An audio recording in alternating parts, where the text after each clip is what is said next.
大胖媳妇儿来做产检来了。都说一个男人爱老婆，就会去努力体会她的感受，她的快乐，她的梦，她生孩子开的每一个指缝。这句话我曾经相信，所以我把她带到男性分娩体验中心来。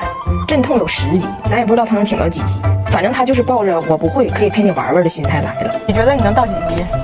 啊，8、9、10都可以。大伙儿都说她这次回来那肚子感觉是要甩子，今天咱就来个清仓大甩，争取让她顺产到10级。如果疼的话，可以按这个，开这个，这个就可以停了。这个每到1级会报数的，现在是0.2。So weird. It's like tickling. 强度1级。Now it's like contracting. 16. It is time now. 强度2级。你说，如果当年贵妃生子争宠的时候都是这个表情，不知道帝王们还如何做到宠爱？可能生子之前还是贵妃，生完就是个嫔，就是个嫔。2级。中间还跟我耍心眼儿，拉着我的手说：“我想在你的心中一直做一个强壮的男人，我不想让你看到我脆弱的一面。” You can go. 结果我刚出去，分娩结束，分娩失败，祝您身体健康。楼下是个海鲜市场，他居然跑到海鲜市场里躲着去了。我说你汉生不好好生，你还找水？你是甲鱼呀、身怀6甲的整的。俺们都是汉生，你非得2期，开了3指还脑袋没出来呢，逃逸了。怪不得加拿大人少，都不好好生。不要拉肚子了！哎呦我的妈！ A few moments later. 你咋的了？产后1月了。你没生出来呀，你没生出来呀，爸。哎，你们敢相信吗？我的大胖媳妇儿博士毕业了，雪人成为了一名博士。对，就是这个媳妇儿，我没换媳妇儿。失业之后想完成自己的学术梦，开始狂改论文。结果呢，第1次提交论文，他导师抠为的了；第2次提交论文，他导师又抠为的了，连他导师的妻子导娘呗，属于也抠了。他第3次刚要提交，我说你等会儿，你交一次他抠一次，你交一次他抠一次。你导师今年76了，你这是第3次交，他可经不起第3次抠啊！你的最后论文没提交上去，你把他给提交了。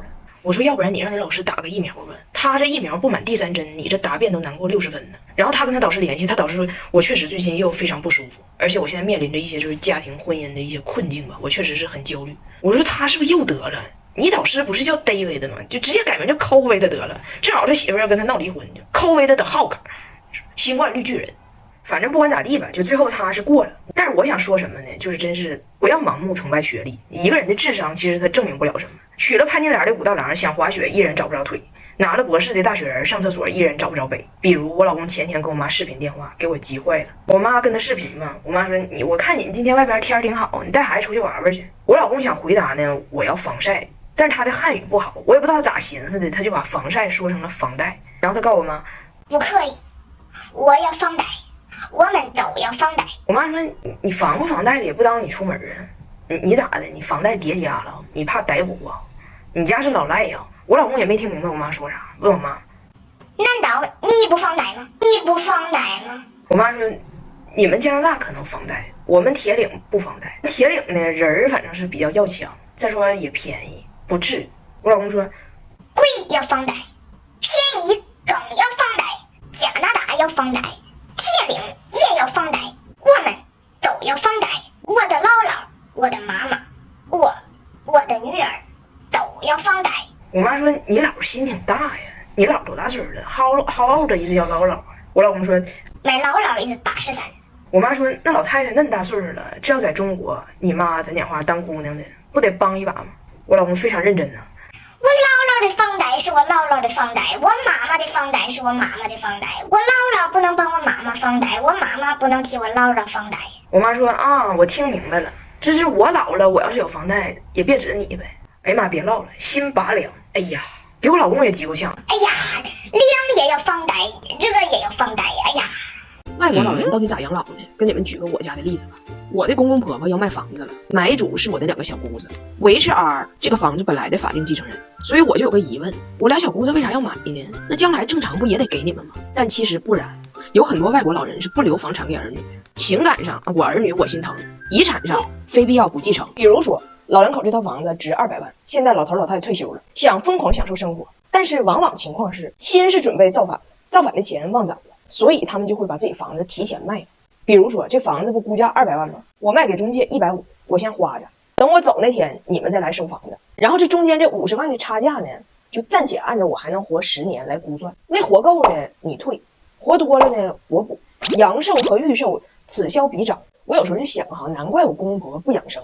你说你如果按照能活到80折算的价都花了，万一天天泡脚，一出溜长寿了还得补钱，那真叫一个活不起呀。我奶奶说，你看你婆婆大冬天的穿个凉拖喝冰水，那到老了那都是作死。我说人家是在理财，在理财。当然了，可能有人会说，人家国外很多中产也会给孩子留什么什么什么，那你说就是你对。我公公婆婆不是中产，反正据我的了解，他们这个阶层会以各种成熟稳妥的方式，坚决的保证了自己走的时候片甲不留，人亡之前先家破，人去之后必劳空，就是这么一个思路。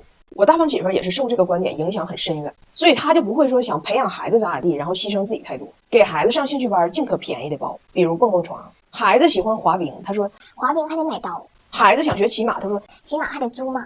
我说俗话说得好，招兵买马，招兵买马才能培养出将军，你这兵马都不要啊。他说有兵马的不是勇吗？那最终也一样是被埋没，也不一定是将军。咋说呢，这玩意儿各有优缺点吧。像我婆婆我老公这种就可能太在乎自己开不开心，也有优点，就是孩子永远有个非常开心的爹，然后父母和孩子从小就不互相绑架，活得都很轻松。我呢不可能完全同意他爸妈的做法，但是我也不想像我爸妈这样这么累。反正我感觉就对孩子这玩意儿就尽量吧。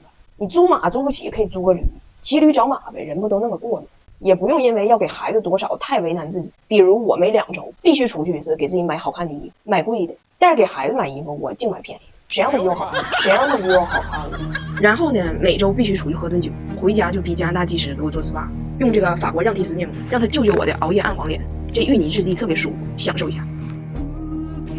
但是啊，有个事儿，你看是不是我多心了？他总说他自己是不可能出去做 SPA 的，但是这个拿锣在耳边敲这个事儿是从哪学的呢？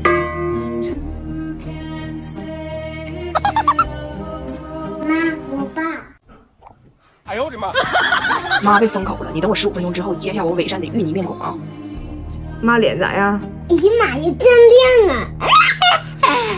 大胖媳妇到底是凭借着一己之力把我们五一调休制度给搅黄了。关于这个调休制度吧，大胖媳妇一直是非常不理解的。这不马上五一要放假了吗？她本来是万分愉快，突然听说要在你放假的前边和后边把你放的班给补回来这个事儿，她崩溃，无比懊恼，来我们公司问我：你确定你也要实行这个招别人在背后骂死你这个机制吗？我说全国都这么调休，那我们肯定也这么调啊。她就疯了，她说你看啊，放一个五一，把后边的假期给提前用了。从你的角度来剖析啊，你就这么想的：我选择哪天放，别人就得哪天放。后边的假期，哎，你提前给我，后边就不给你了，不可上去。那如果是这样的话，你的同事现在也可以跟你提出要求，我选择今天发我后边所有的工资，你就把今天到我60岁的工资提前给我，后边我也不管你要了，不管你要了，不可上去。他还来劲了，就继续无限类比啊，给我整的骑虎难下的。他说这还好比昨天不让你吃饭，明天不让你吃饭，今天就使劲吃，往死吃，不吃不行。昨天不许上厕所，明天不许上厕所，今天就使劲拉，往死拉，不拉不行。去拉，我没有，没有也得拉，去拉。而且更离谱的是，所有的人，全国的人都今天拉，你上厕所排不上号，你说我换一天拉行不行？不行，憋着。 Okay, but I want the salary from next month. It's all the same. You just take it over. 就拉是。但是他其实很幸运，虽然28号他调休，但是调休那个日期呢赶上他没有课。我说那其实咱大铁姐弟那个账号挺长时间都没发大胖媳妇和拿铁的吃播了，咱就那天把他录了呗。然后大胖媳妇晚上来我们公司蹭饭，我不在，他就问我的同事们：你们说实话，你们对调休到底怎么想？是否和我一样憎恨，只是不敢说？你们说实话。我反正也不在，我同事就实话实说了，说谁喜欢调休啊？哪怕五一不放那么多天都不想调休。大胖媳妇说，那你就交给我，我一定给你们搅黄。第二天他的确把调休给搅黄了，但是因为张大铁告状也到底是露馅儿，最终我在家跟他斗智斗勇，同事们得以轻松放假，我还送了他们1人1瓶理肤泉光电霜。这抗老面霜是我最近独宠，加班皮肤状态差，上妆还卡纹，用完紧致饱满多了，雪绒质地，乳化透明，肤感好，光速新生科技的有效抗老，还得看它咋搅黄的呢？第二天早上他跟我说他有病了，哎呀，胃难受，肚子疼，肠胃炎，不能起床，更不能吃播了。我当时我是稍微有点不太相信，因为我认识大胖媳妇这么多年，她得了任何病也从来没拒绝过吃，我好几次推门而入想抓她个没有病的现行，但是好像她真有病，就搁那躺。直到张大铁告完状，我再进去。